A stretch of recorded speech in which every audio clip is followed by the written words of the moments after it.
Merci beaucoup, Pierre. Merci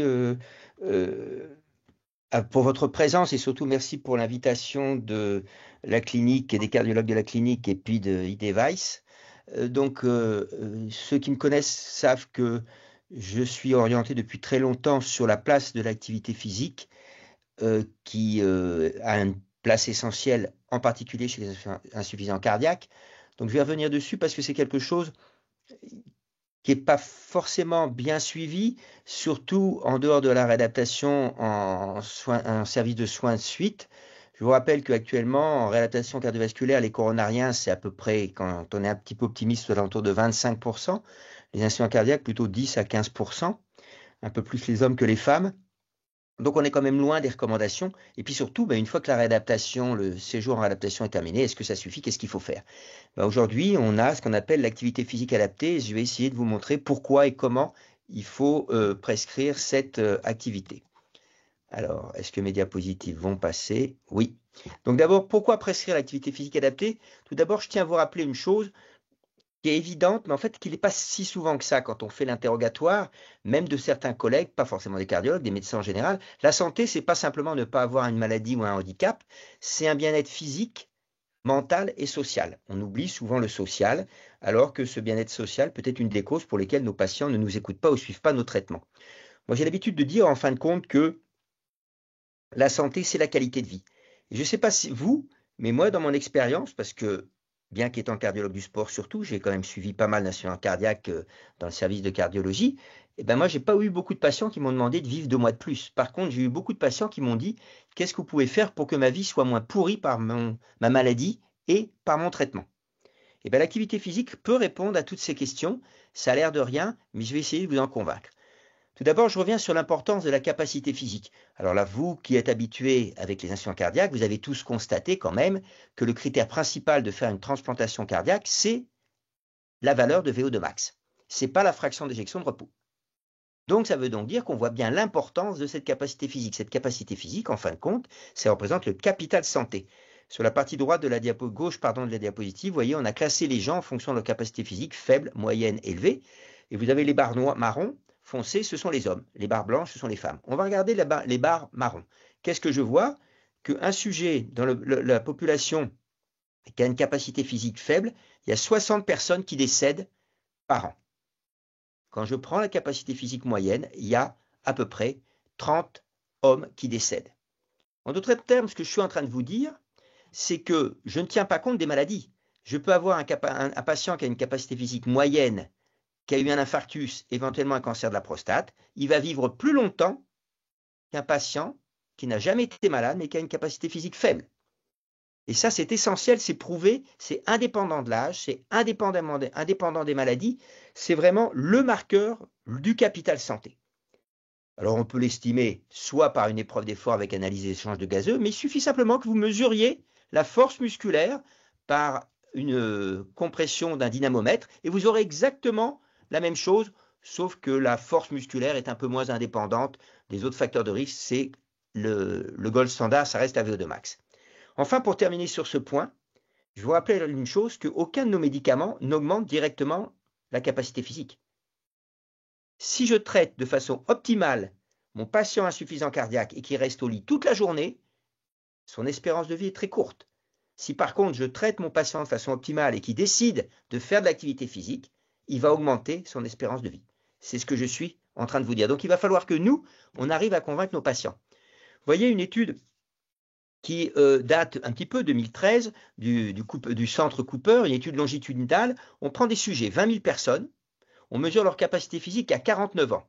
On les suit de façon annuelle, à partir de 65 ans, jusqu'à leur décès. Et qu'est-ce que vous voyez? Que ceux qui ont une capacité physique faible, c'est la ligne rouge, font plus d'insuffisance cardiaque que ceux qui ont une capacité physique élevée. C'est-à-dire que mon niveau de capacité physique à 50 ans témoigne du risque que j'ai de développer une insuffisance cardiaque après 65 ans. Parce que généralement, les gens qui avaient une faible capacité physique à 50 ans ont aussi une mauvaise capacité physique à 65 ans. Donc c'est quand même un marqueur très puissant. Donc comment prendre soin de sa santé? Bien sûr, il faut faire attention à les facteurs de risque classiques sur lesquels je vais passer très rapidement, mais en particulier, il y a le tabac, la consommation trop importante d'alcool, la nutrition déséquilibrée et l'inactivité physique, la sédentarité. Il faut savoir que ces facteurs, en particulier l'inactivité physique, la sédentarité, augmentent le risque d'avoir une maladie et si je suis malade, aggrave le pronostic de cette maladie. À l'inverse, vous avez les activités physiques. Je l'ai mis au pluriel effectivement parce qu'il y a des tas d'activités physiques. Une activité physique, c'est tout simplement bouger. C'est-à-dire que le premier message qu'il faut faire passer à nos patients, c'est qu'on ne va pas leur faire du sport. Je sais qu'on parle du sport sur ordonnance, mais en fin de compte, c'est de l'activité physique qu'on prescrit. Ce n'est pas du sport. Et l'activité physique adaptée, ça veut dire que c'est une activité physique qui va être adaptée aux capacités et aux limites de mes patients. C'est donc, on va le voir, quelque chose du sur-mesure. On ne va pas simplement leur dire « marchez ». Non, l'activité physique adaptée, c'est beaucoup plus. Alors pourquoi? Tout simplement, ici, je vous ai mis des patients de toute pathologie chronique. Et on va regarder ces patients, est-ce qu'ils bougent comparé à la population générale? Et surtout, est-ce qu'ils sont plus sédentaires, c'est-à-dire qu'ils passent plus de temps assis, puisqu'aujourd'hui, on différencie inactivité physique, on ne respecte pas les recommandations d'activité physique qui sont données par l'OMS, et temps de sédentarité, c'est le temps passé assis ou couché dans la journée quand on est éveillé. On va se focaliser simplement sur les maladies cardiovasculaires, en gras ici. Vous voyez, la population générale, c'est le trait pointillé, ici. Et ça, c'est donc la moyenne de la population sédentaire. C'est déjà beaucoup, c'est presque 8 heures par jour de sédentarité. Regardez vos insuffisants cardiaques, ils sont à 10 heures par jour, allongés ou couchés. Donc plus que la population générale. Maintenant, je regarde le nombre de pas réalisés par jour, si vous voulez, ou d'activité physique. Eh bien, voilà ce que fait la population générale. En vert, c'est ce qu'elle devrait faire. Donc, la population générale ne bouge déjà pas assez. Regardez les insuffisants cardiaques. Donc, en fait, tous les patients qui ont des maladies chroniques sont plus sédentaires et bougent moins que la population générale qui, déjà elle-même, ne respecte pas les recommandations. Et ceci s'aboutit quoi? Eh bien, à ce qu'on appelle la spirale du déconditionnement des maladies chroniques. Vous avez dû vous rendre compte, avec l'expérience, que vos insuffisants cardiaques, bien souvent, ils sont de plus en plus essoufflés, ils ont de plus en plus mal aux jambes, alors que leur maladie cardiaque ne s'est pas aggravée. Eh bien, ça, c'est le déconditionnement. Et vous pouvez majorer le traitement. Ils n'iront pas mieux. Il va donc falloir absolument dans votre questionnaire que quand un patient vous dit qu'il va moins bien, qu'il est plus fatigué, plus essoufflé, posez-lui la question. Est-ce que vous bougez moins qu'avant? Qu'est-ce que l'activité physique fait de vous? Combien de temps passez assis ou allongé dans la journée? Parce que c'est ça, pour sortir de cette spirale de déconditionnement qui est le principal facteur d'aggravation de nos patients insuffisants cardiaques, il n'y a qu'une solution, c'est l'activité physique. Et l'activité physique va vous permettre de reconditionner votre patient. Et ce patient qui était devenu quasiment invalide, vous allez pouvoir lui redonner une petite autonomie et ça va tout changer pour son pronostic vital.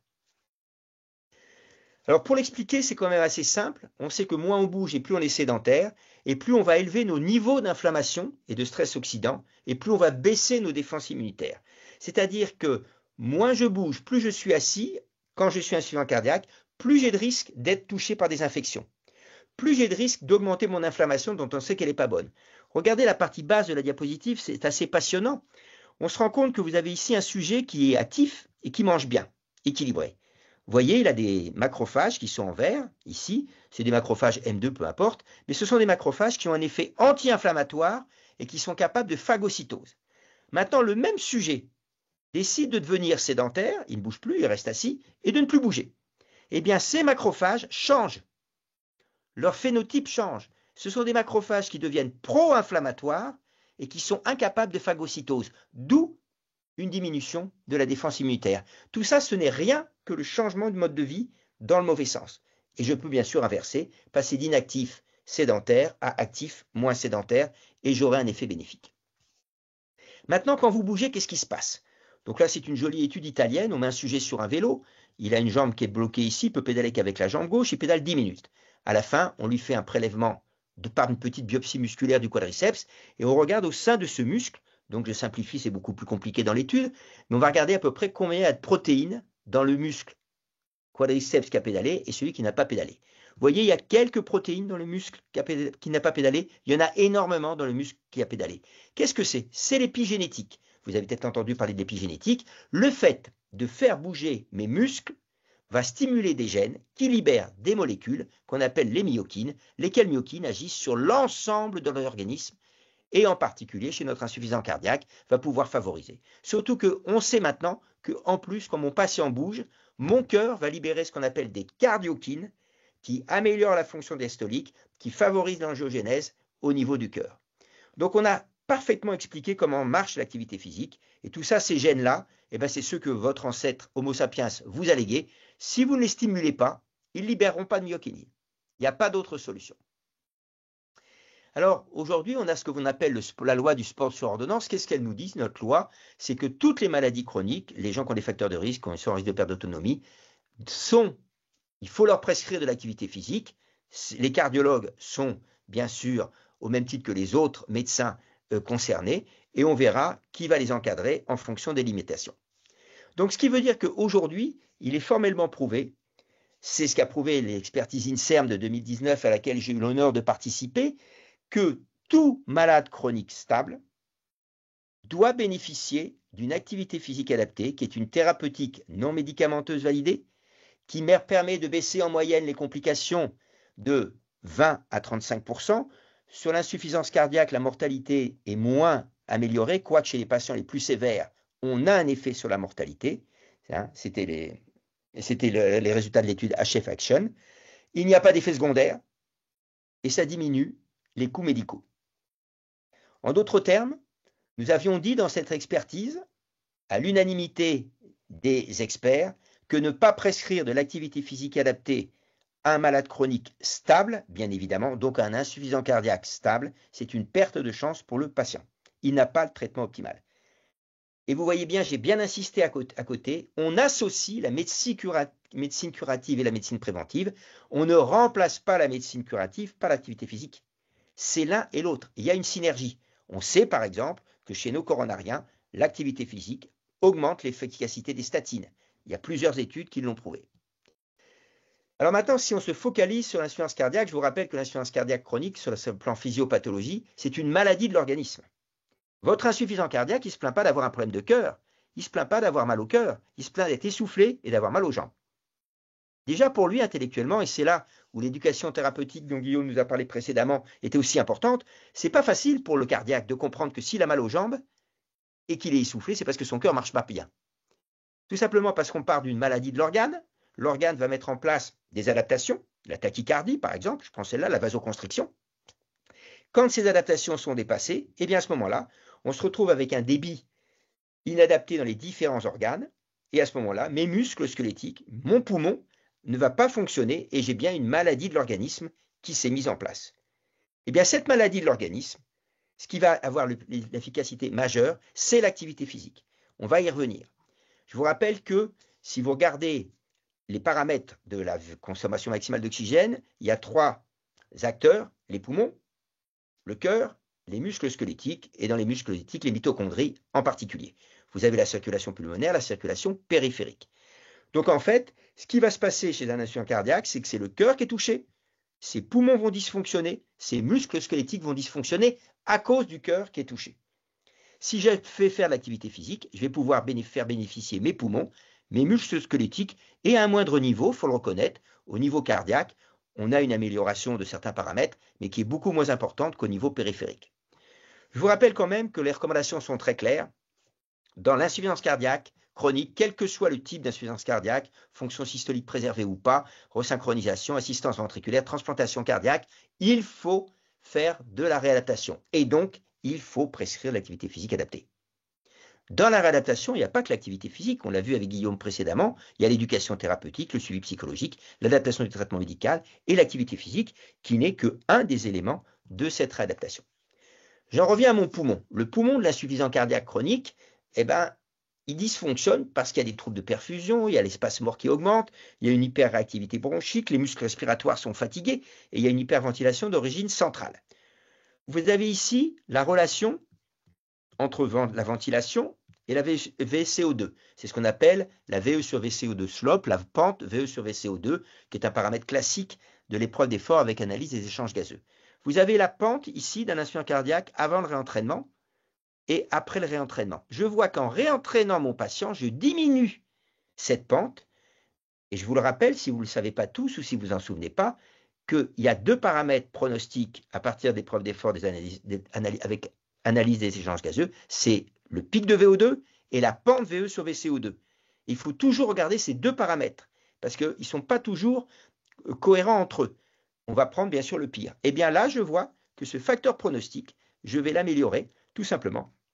Ça veut dire que j'améliore l'efficacité de la respiration de mon patient en le réentraînant et donc je vais améliorer son pronostic. Maintenant, on regarde une autre chose, c'est un papier un petit peu ancien, c'est Mancini qui en avait parlé en premier en 1992. Vous avez ici un sujet sain, on va dire de 65 ans, et un insuffisant cardiaque de 65 ans. Et regardez son muscle squelettique comparé au sujet sain. On voit bien que le muscle squelettique, il y a une forme de myopathie chez l'insuffisant cardiaque qui s'est installée tout simplement parce que le muscle squelettique n'est pas assez perfusé. Et après, on mesure la force musculaire des fléchisseurs du genou. Et on regarde la survie. Donc en fait, il y avait un score qui avait été établi dans cette étude, et vous voyez que ce score, au-dessus de 68 ou en dessous de 68, eh bien vous avez une différence dans votre courbe de survie. Les patients qui avaient la force musculaire la plus faible, alors que tout le reste est égal, fraction d'éjection de repos, VO2 et tout, la force musculaire la plus faible sont ceux qui décèdent les premiers, indépendamment du reste.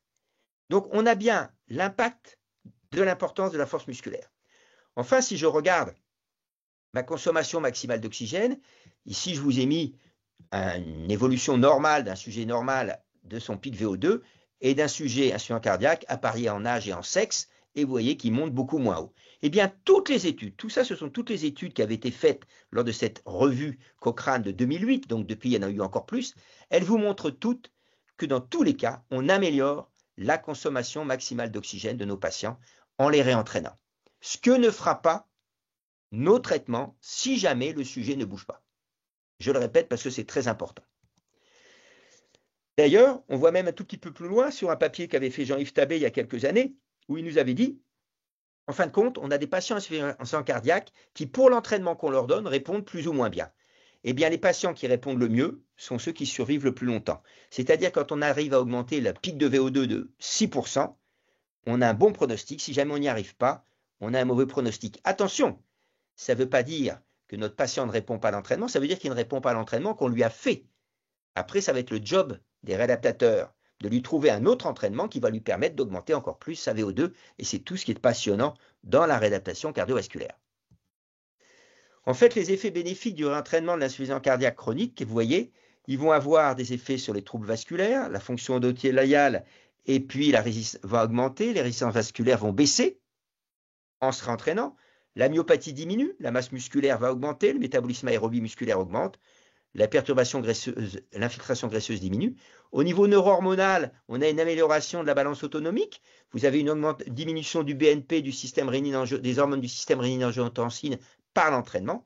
Et enfin, les désordres ventilatoires, l'espacement diminue, l'efficacité respiratoire augmente, on l'avait déjà vu. Mais au niveau cardiologie, on a une amélioration du débit cardiaque maximal puisque la VO2 max augmente. Et ceci s'explique par un meilleur remplissage diastolique. La fréquence cardiaque maximale qui est diminuée à l'effort chez nos insuffisants cardiaques augmente. On peut avoir une diminution de l'asynchronisme de contraction et surtout on a un meilleur couplage ventriculo-aortique. Donc tout ça fait que de façon un peu indirecte, ce n'est pas vraiment la qualité de mon muscle cardiaque que j'ai amélioré, mais c'est plutôt sa relaxation et le couplage ventriculo-aortique qui permet d'augmenter ce débit cardiaque maximal grâce au réentraînement. Enfin, la dernière partie de mon exposé, ça va être comment prescrire cette activité physique adaptée, parce que j'espère vous avoir convaincu que ça valait la peine de ne pas laisser nos patients. Je vous rappelle que dans la réadaptation, vous avez 3 phases. Réadaptation primaire, c'est à l'hôpital. C'est le kinésithérapeute qui va faire bouger un petit peu, commencer le réentraînement, enfin les contractions musculaires, etc., éventuellement marcher dans le couloir, des choses comme ça. Réadaptation secondaire, c'est le soin de suite de réadaptation, dont je vous ai vu peu de patients, je vous ai dit plutôt, que peu de patients bénéficiaient. Et la réadaptation tertiaire, eh bien c'est à domicile. L'activité physique adaptée que mon patient va devoir continuer à vie pour bénéficier au mieux de l'efficacité de ses médicaments. Donc, je reviens très rapidement là-dessus. Le patient, quand il sort du centre, on lui donne des conseils de pratique. Ça ne suffit pas. Ça ne suffit pas, il va falloir prescrire de l'activité physique adaptée. Pour prescrire cette activité physique adaptée, il faut que vous acceptiez, alors vous pouvez le faire si vous voulez en collaboration avec le médecin traitant, mais par expérience, les médecins traitants n'aiment pas trop prescrire l'activité physique adaptée aux patients cardiaques. Ça les gêne pas trop chez les patients rhumatologiques, les patients qui ont d'autres pathologies chroniques, comme le diabète par exemple. Par contre, chez le cardiaque, ils sont toujours un petit peu inquiets. Ils ont toujours peur qu'il y ait une complication cardiologique qui touche le patient. Donc d'abord, il faut informer le patient, en lui résumant un petit peu ce que je vous ai dit. C'est prouvé, l'activité physique fait partie de votre traitement. Il faut que vous évaluez son niveau journalier d'activité physique et de sédentarité. Et aujourd'hui, normalement, tout cardiologue, tout médecin, au même titre qu'on demande aux gens, est-ce que vous fumez? On doit demander à nos patients, est-ce que vous bougez? Et combien de temps passez-vous assis par jour? Ça devrait faire partie de l'interrogatoire, absolument, par tous les médecins. On va évaluer les capacités et les limites éventuelles.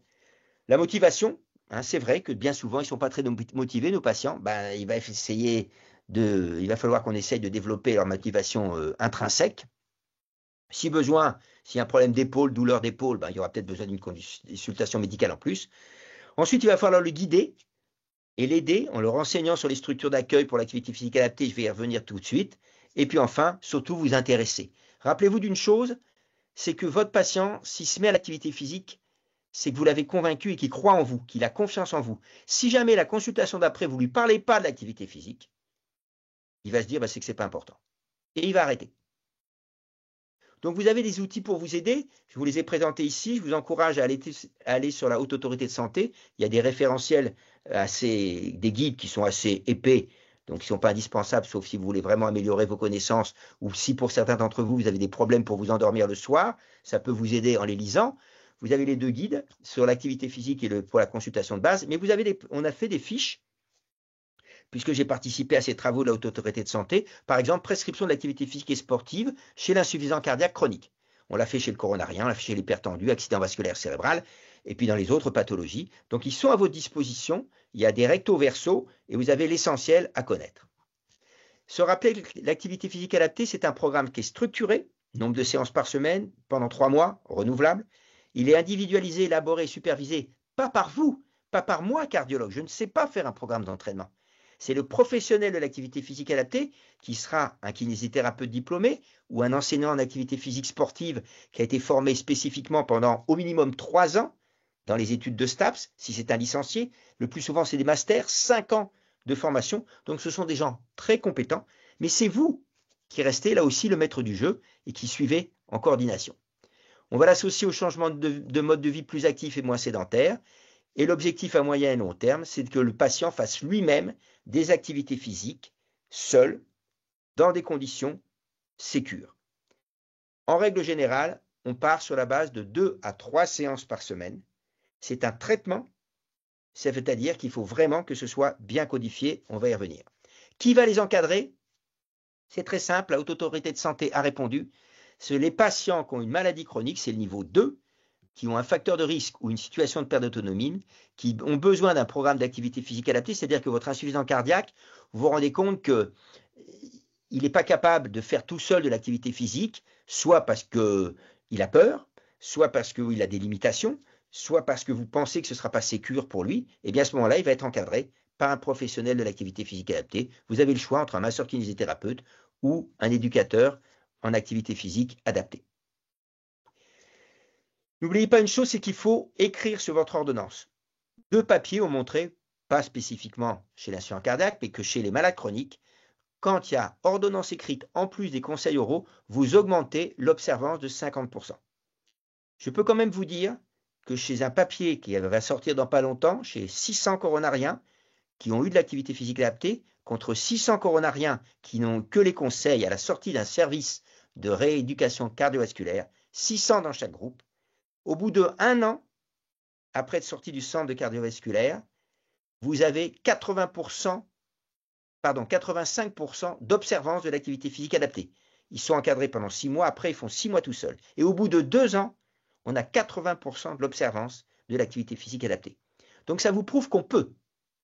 On peut arriver, mais bien sûr, ils sont passés par le service de réadaptation et ensuite l'activité physique adaptée. Qu'est-ce que vous marquez sur l'ordonnance? Combien de fois par semaine? Minimum 2 fois.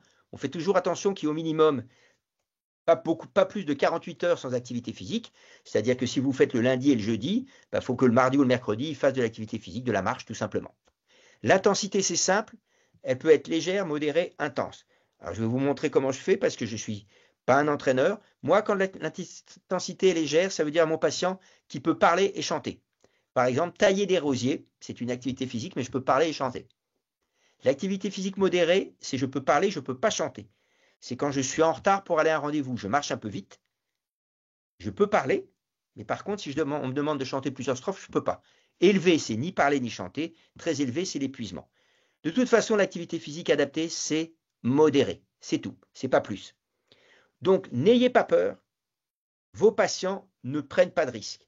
En fin de compte, une activité physique modérée, c'est monter un étage avec un cabas avec 1 kg dans votre cabas. Voilà. Donc, vous voyez à peu près le niveau. C'est quelque chose que la plupart de nos patients peuvent faire. Sinon, ça veut dire qu'ils ne peuvent pas marcher pratiquement. La durée de la séance, c'est 20 à 40 minutes de travail. 3 mois, on a dit, renouvelable.